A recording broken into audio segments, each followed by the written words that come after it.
ব্যবসায়ের জন্য তো আমি আছি।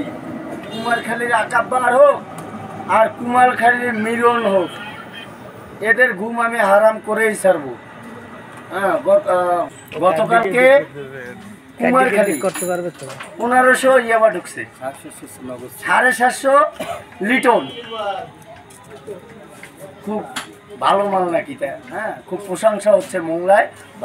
আর বাকি 750 মিলন সহ এলাকার ছোটোখাটো ক্ষুদ্র ব্যবসায়ীরা ভাগ করে নিয়েছে। হ্যাঁ, তো মাদক আন্দোলন করতে গেলে ফরিদ ভাইরে লাগবে, কারণ ফরিদ ভাই এগুলায় কোনো ছাড় দেয় না। হ্যাঁ, আর ফরিদ ভাইরই দরকার মোংলায়। ফরিদ ভাই না হলে সন্ত্রাস দমন মোংলায় সম্ভব না। ঠিক আছে?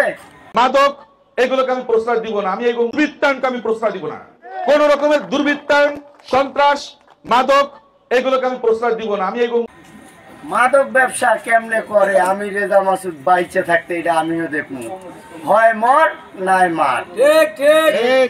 আপনারা দেখছেন বাগেরহাট 24 টিভি। সব খবর পেতে আমাদের সাথে যুক্ত থাকুন। সাবস্ক্রাইব করে আপনার প্রিয় পছন্দের চ্যানেলটির সাথেই থাকুন।